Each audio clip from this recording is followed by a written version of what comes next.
Si on veut actualiser ou contextualiser aujourd'hui, on dirait que David, après avoir tué l'ours et le lion, il est allé dans sa chambre, il a célébré, il était seul. Ce sont les gloires privées. Dieu te fait du bien, mais les hommes ne savent pas. Dieu te célèbre, mais les hommes ne savent pas.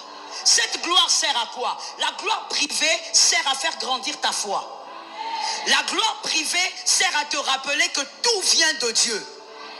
La gloire privée sert à te rappeler que tout ce que tu feras dans ta vie vient d'abord de Dieu. C'est la première gloire. La deuxième gloire maintenant, c'est la gloire générationnelle et la gloire publique. 1 Samuel 17, 51 à 54. 1 Samuel 17, 51 à 54. Ça, c'est la gloire publique. Dieu ne manifeste pas cette gloire pour toi. Que quelqu'un dise, c'est pas pour moi. Dieu manifeste cette gloire pour que les hommes sachent qu'il a toujours été avec toi. Pour que les hommes sachent qu'il est ton Dieu. Pour que les hommes sachent que tu ne jeûnais pas pour rien. Que tu ne veillais pas pour rien. Que tu ne pries pas pour rien. C'est pour que les hommes reconnaissent que tu as un amoureux en secret. La gloire publique, Dieu la manifeste pour que les hommes sachent que dans le secret tu as un amoureux. L'amour de ta vie. Celui qui veille sur tes pas. Et c'est celui qui peut en public enlever ta honte. Et vous voyez, quand vous voulez vivre ce deuxième type de gloire, la gloire publique, la gloire qui est célébrée de génération en génération. Tes enfants célèbrent la gloire, tes petits-enfants célèbrent, tes arrière-petits-enfants. Ils célèbrent la gloire. Et donc, cette gloire a pour moule, cette gloire générationnelle a pour moule la honte. Et cette moule a pour four l'humiliation. C'est par cette moule et par ce four que vont sortir la gloire générationnelle. Celui qui accepte de porter une honte a accepté de faire contribuer à toute une descendance une gloire générationnelle. Toute gloire qui arrive dans une famille a été portée par une personne qui avait accepté la honte. Je suis d'accord avec toi. Quand tu dis Amen, tu te connectes à quelque chose. Je reprends cette phrase pour quelqu'un qui dormait. Toute famille qui a vécu une gloire et dont la gloire est citée de génération en génération est une famille qui avait eu un porteur de honte. Quelqu'un qui avait accepté de porter une honte afin que la gloire de Dieu explose et que cette gloire s'exprime de génération en génération. Je dis à quelqu'un, aujourd'hui et dans l'avenir, n'aie pas peur de la honte qui va t'atteindre. Parce que cette honte va respecter les limites de la grâce. Et au temps de Dieu, la honte sera ôtée. Cette honte est ôtée. J'aime le mot ôter. Ôter peut aussi vouloir dire extirper. C'est-à-dire, on n'arrache pas la honte, on arrache la racine de la honte.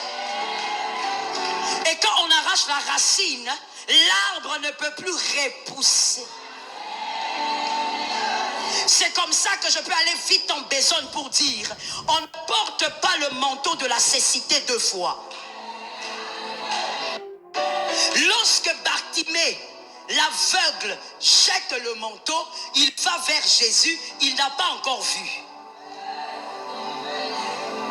Il n'a pas encore, mais il a déjà, parce qu'il sait que celui qui l'appelle, même s'il ne lui donne pas la vue, il a la possibilité de lui donner un autre manteau. Je dis à quelqu'un, la honte que Christ enlève aujourd'hui ne reviendra pas parce qu'il arrache les racines. Tu ne porteras pas ce manteau-là deux fois. Maintenant, dis à ce voisin, je ne porterai pas ce manteau deux fois.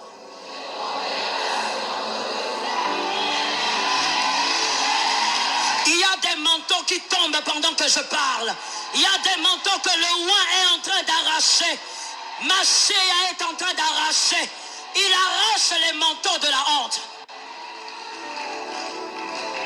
Tu sais, quand Messiah arrache le manteau de la honte, c'est tellement arraché, c'est tellement extirpé que même toi-même tu oublies que tu portais cette honte-là. Je dis à quelqu'un, tu vas oublier. Bientôt tu vas oublier que tu portais ce manteau-là. Lorsque Bartimée jette le manteau, il va vers le Christ. Il lui dit, qu'est-ce que tu veux? Il dit, je veux voir. Et le miracle s'accomplit. La Bible ne dit pas que Bartimée est rentré prendre son manteau. Tu sais pourquoi? Parce que maintenant qu'il voyait, il pouvait maintenant choisir le manteau de son goût. Le manteau qu'on lui avait fait porter, on lui a fait porter dans la cécité. Il ne savait même pas de quelle couleur il s'agissait. Ce n'était pas son goût. Quand on est dans la honte, vous vivez des choses que vous n'acceptez pas, mais vous n'avez pas le choix. Vous toquez à des portes, vous ne voulez pas, mais vous n'avez pas le choix. Vous allez mendier là où on vous humilie, mais vous n'avez pas le choix. Mais le jour où Messiah vient ôter la honte, maintenant tu peux choisir.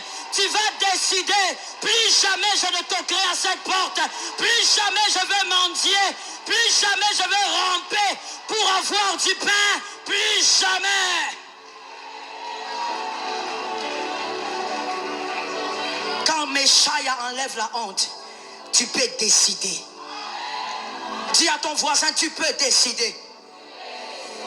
Lorsqu'on est dans la cécité, on ne décide pas. On te dit, Bartimée, la veste là, le manteau là, il est bien, porte. Alors comme tu ne vois pas, tu dis, mettez seulement. Et la nuit, tu sens même qu'il y a de l'air qui entre. Parce que le manteau qu'on t'a donné était troué. Tu n'as pas le choix. Tu t'agrippes seulement. Parce que tu es pauvre. Parce que tu n'as pas de moyens. Parce que tu ne sais pas comment t'en sortir. Mais le jour que Messiah vient, il dit, la honte doit être enlevée. Toi-même, tu te lèves. Et tu vas dans les boutiques, tu dis, moi je n'aime pas la couleur rouge, je choisis un manteau blanc parce que Messiah a enlevé la honte. Je prophétise au nom de Jésus que ta honte soit enlevée aujourd'hui, que ta honte soit enlevée aujourd'hui, que Christ te fasse grâce.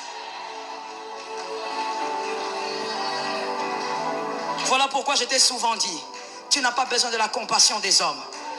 Tu as besoin de la grâce du roi. La compassion des hommes te donne un manteau troué de Bartimée. Mais la grâce te délivre du manteau. Par la grâce, tu es libéré du manteau. Toi-même, tu choisis maintenant. Il y a des gens qui disent, il n'est pas venu au début de l'année, il n'est pas venu depuis la rentrée scolaire. Elle finira par venir. Elle n'a rien. Elle va venir ramper à nos pieds. Elle viendra demander les frais scolaires des enfants. Elle est en train de frimer. Elle va s'arrêter. Elle va finir. Elle va sécher. Ça, ce sont les manteaux de Bartimée. Mais quand le oint arrive, quand le oint se met sur ton chemin, ils seront surpris. Tu n'iras pas chez eux, mais les enfants vont étudier. Tu n'iras pas chez eux, mais tu bâtiras une maison. Tu n'iras pas chez eux, mais tu construiras des immeubles. Ils vont se poser la question, comment il a fait?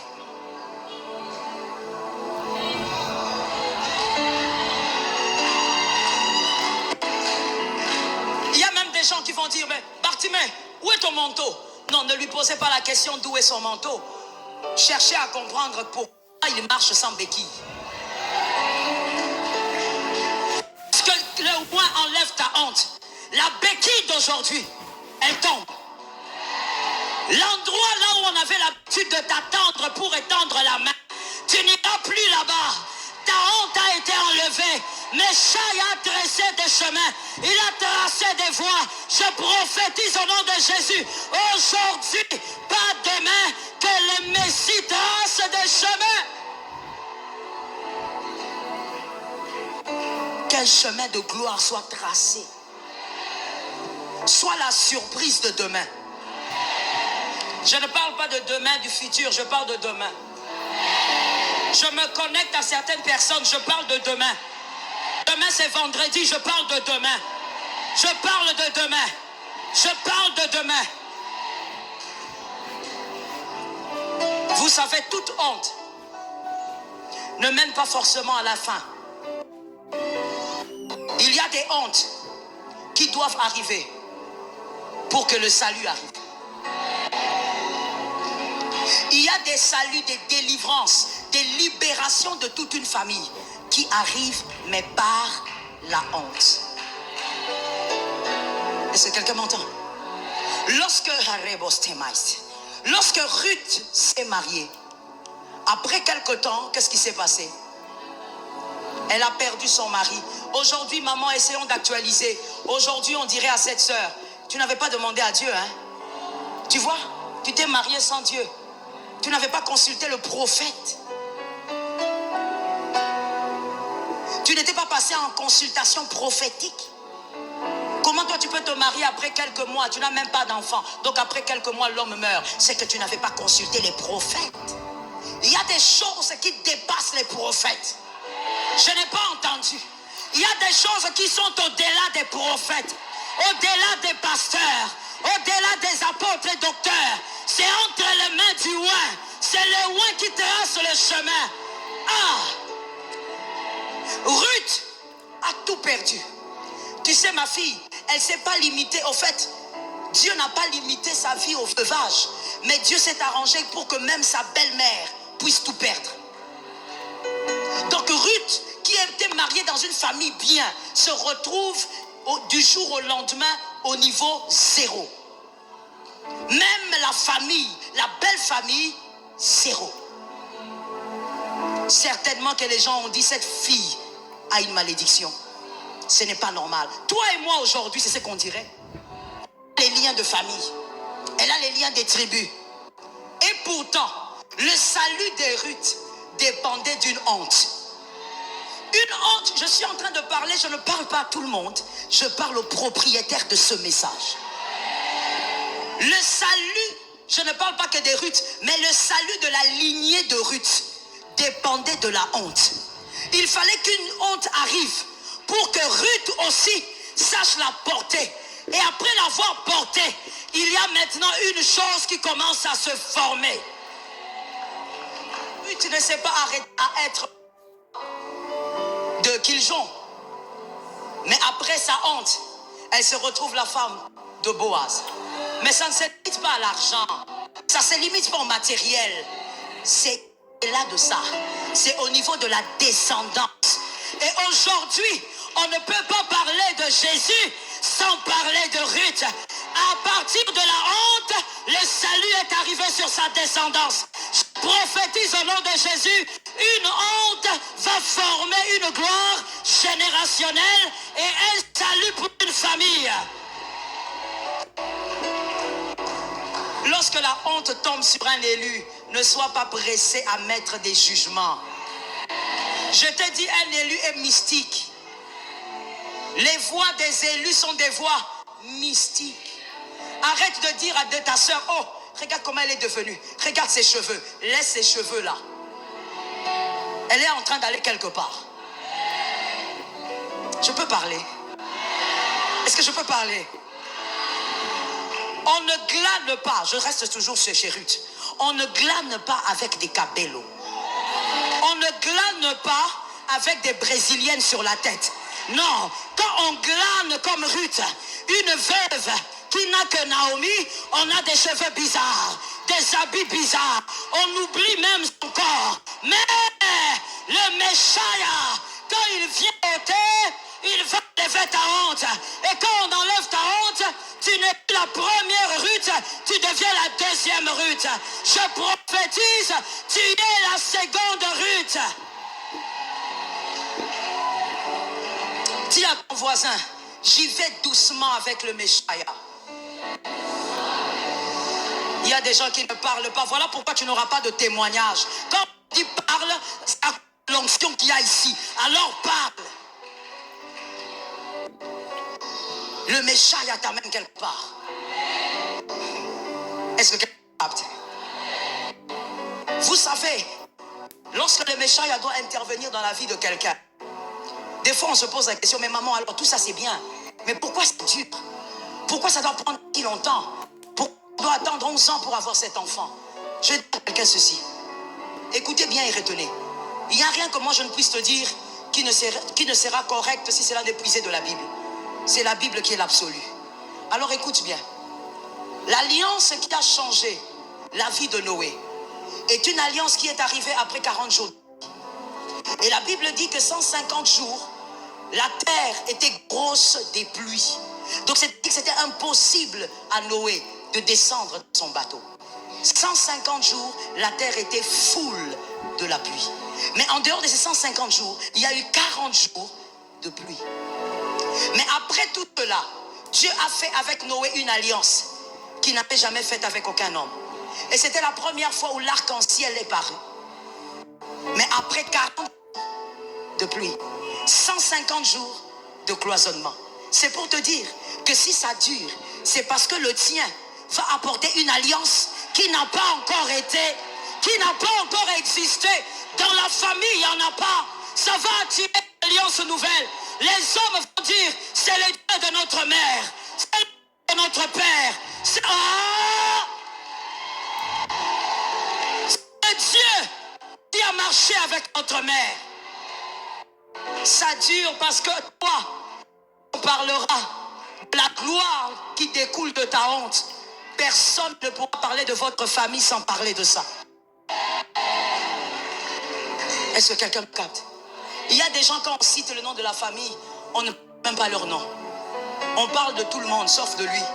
Il n'a laissé aucune histoire, aucune empreinte. Des gens aussi. La honte a duré parce que toi, ton alliance va faire parler des générations. Il faut parler de ça.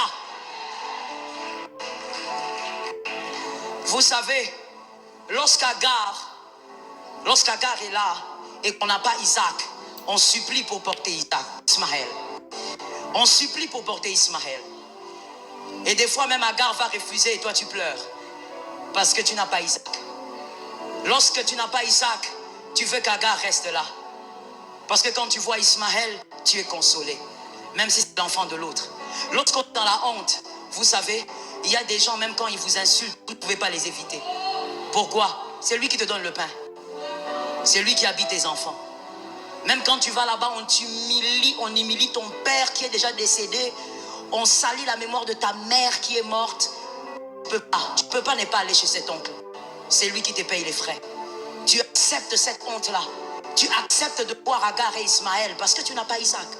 Mais le jour où le Messie, le jour où il décide d'enlever ta honte, ce jour-là tu vas dire, Agar doit partir. Ce jour-là, oh ça tombe sur quelqu'un. Ce jour-là tu vas dire, Ismaël doit partir. Parce que toi tu as Isaac. Il y a un jour qui arrive où tu vas te décider de ne plus jamais aller là où on t'a humilié. Parce que toi-même tu auras ton Isaac.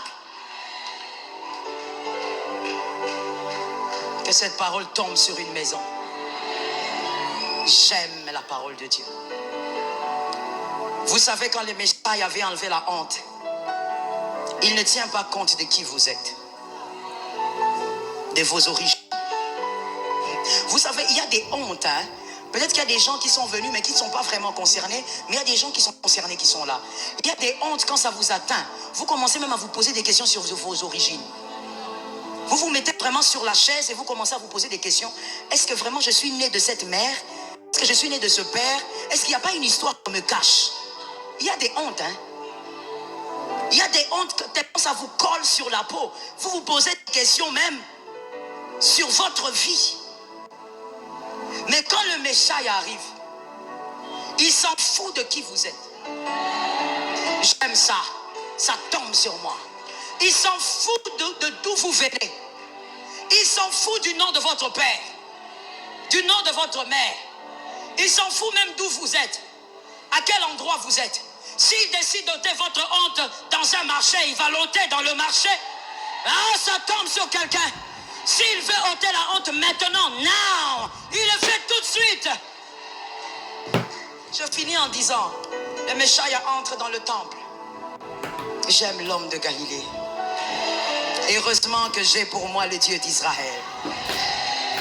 Il entre dans le temple et il est là en train de voir les pharisiens en train de se concentrer avec beaucoup d'hypocrisie. Il regarde les autres. Tout le monde est là dans le temple mais occupé à ses propres problèmes. Et à un moment donné, il s'avance vers une femme. Il touche cette femme et cette femme se redresse. Et les gens disent: hé, monsieur, ne savez-vous pas que c'est le sabbat? Pourquoi vous guérissez le jour du sabbat? Attendez, quand il était entré, vous ne l'avez pas vu. Alors le Messie regarde, il dit: de quoi vous parlez? Cette femme était courbée depuis 18 ans.